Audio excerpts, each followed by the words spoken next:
नमस्कार दोस्तों। भारत जोड़ो यात्रा समाप्त होने के उपरांत राहुल बाबा को ऐसे लगने लगा था जैसे 2024 में ज्यादा सीट और अच्छे दिन नजदीक ही है। अच्छे दिन। और सूरत हाईकोर्ट के एक फैसले ने शायद उनके इस सपने को चकनाचूर कर दिया। जैसे कि हिंडनबर्ग की रिपोर्ट ने अडानी के शेयर प्राइस को चकनाचूर कर दिया था। ये तीनों चीजें आपस में इतनी इंटरकनेक्टेड हैं कि मानो राहुल बाबा के बिना मोदी जी और मोदी जी के बिना अडानी जी और अडानी जी के बिना राहुल बाबा अधूरे हैं। ये आपस में एक मेले में बिछड़े हुए भाइयों की तरह लगते हैं। और जैसे ही ये फैसला आया तो पूरे देश में हाहाकार मच गया।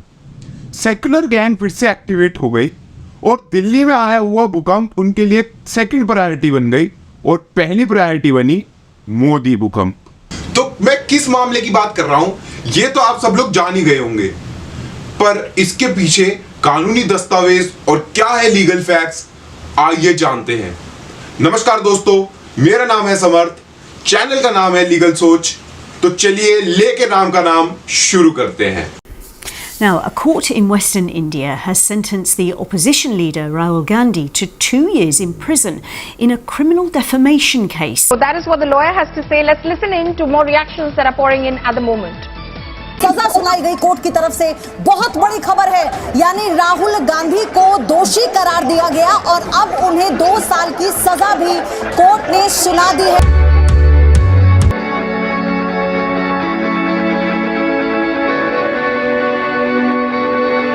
दोस्तों, अक्सर ही आपने राहुल बाबा को संसद में इस चीज के ऊपर हमेशा सवाल उठाते हुए देखा है कि मोदी मोदी चोर है, चोर चोर मुसेरे भाई हैं। तो क्या ये सब करने से प्रधानमंत्री चोर हो जाते हैं, क्योंकि उनका सीधा निशाना तो मोदी ही होते हैं। और इस सब को सुनने के बाद हम भी इस चीज को हमेशा मजाक में उड़ा देते हैं कि राहुल बाबा का तो रोज का काम है।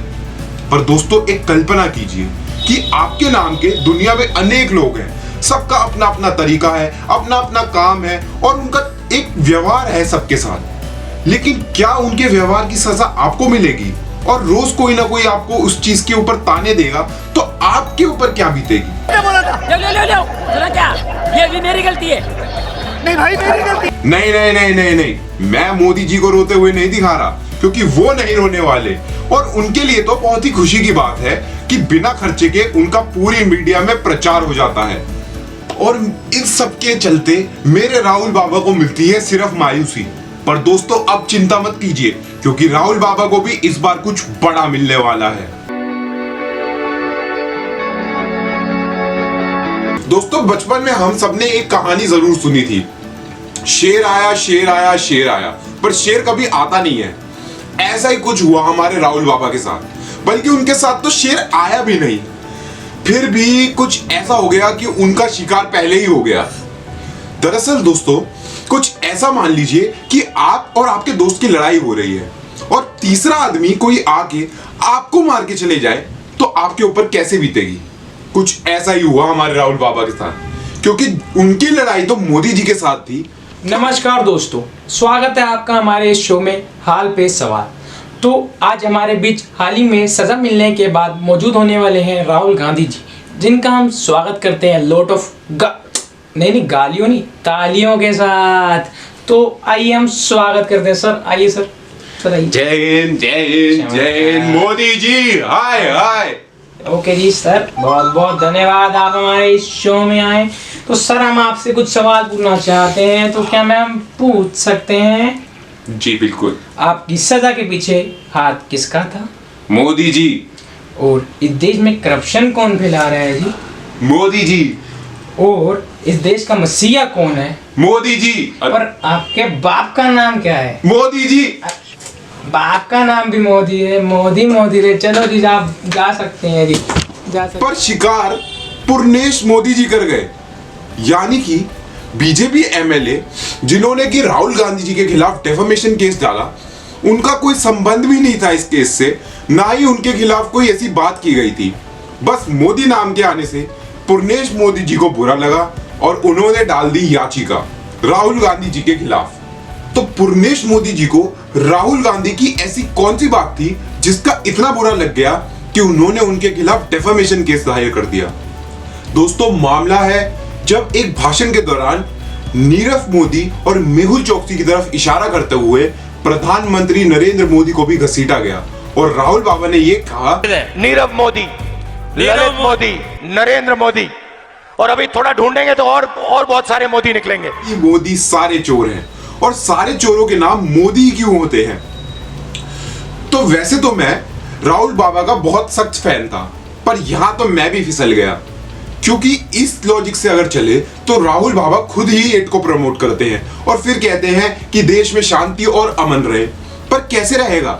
इस लॉजिक से चला जाए तो हर टेररिस्ट जिसका नाम खान ही क्यों होता है, और उनकी दादी को तो 2 सिखों ने मारा था, तो सारे सिख कम्युनिटी को मारने की क्या जरूरत पड़ी थी। और जब देश में गांधी या नेहरू परिवार का जिक्र होता है तो क्यों अक्सर राहुल गांधी बुरा मान जाते हैं, जबकि उनके जैसे तो अनेक कई परिवार हैं।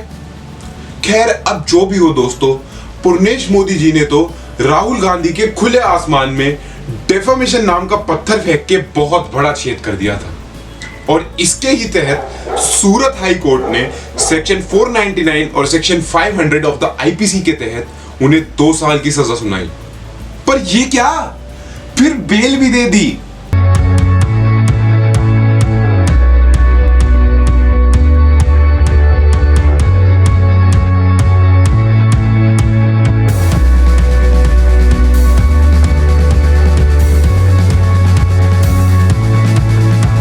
दोस्तों, मोदी नाम से दुश्मनी इतनी महंगी पड़ी होगी, राहुल गांधी ने कभी सोचा भी नहीं होगा, क्योंकि कोर्ट का ऑर्डर आते ही जैसे उनका घर बार संसार सब छूट गया, और कोर्ट के फैसले के बाद ही उनकी सदस्यता भी छीन ली गई और उन्हें सरकारी बंगला खाली करने को भी कह दिया गया। और अंत में राहुल बाबा को बहुत ही दुखी मन से ट्विटर पे आके अपना दुख व्यक्त करना पड़ा, पर उन्होंने फिर भी एक ही चीज कही कि मैं सावरकर नहीं जो माफी मांग लूं।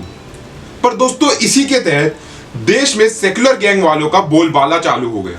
उन्होंने मोदी के खिलाफ दोबारा मोर्चा खोल दिया और उन्होंने सरकारी एजेंसी और न्याय प्रणालिकाओं को मोदी और शाह का गुलाम बता दिया। उन्होंने इतनी बड़ी बड़ी बातें कही कि देश में तो हिटलर जैसा शासन हो रहा है और देश आग की लपटों में गिरा हुआ है, देश आज भी गुलाम है। तो क्या देश सच में गुलाम है? क्या देश में अब भी डर का माहौल है? क्या देश में आज भी लोग न्याय प्रणालिकाओं और सरकारी एजेंसियों से डर रहे हैं? जरूर बताएं। तो दोस्तों, अंत में बाल की खाल तो यही निकल के आती है कि जैसे हर राम नाम का व्यक्ति भगवान नहीं हो सकता, वैसे ही हर मोदी नाम का व्यक्ति चोर नहीं हो सकता। जैसे ही हर गांधी नाम का व्यक्ति महात्मा नहीं हो सकता, वैसे ही हर मोदी नाम का व्यक्ति चोर नहीं हो सकता। बस मैं तो इसके आगे और कुछ नहीं कह सकता। अपनी एक लीगल सोच की राय है जो हम हमेशा ही रखते हैं आपके सामने, जो कि इस प्रकार है। जरूर तुम मुझे करते होगे नापसंद, जरूर तुम मुझे करते होगे नापसंद, पर इसका मतलब ये नहीं कि तुम मुझे ही बता दो हथियारबंद। तुम्हारी ही तरह मैं भी देश का भला चाहता हूं, तुम्हारी ही तरह मैं भी देश का भला चाहता हूं, पर किसी को मैं कभी चोर नहीं बुलाता हूं। तो दोस्तों, ये पॉलिटिकल लड़ाइयां तो आपस में चलती रहेंगी, बस हम सभी देशवासियों को आपस में प्रेम प्यार बनाए रखना है, क्योंकि इसी से ही देश आगे बढ़ेगा। तो मैं आपसे लेता हूं अलविदा एक लीगल सलाम के साथ।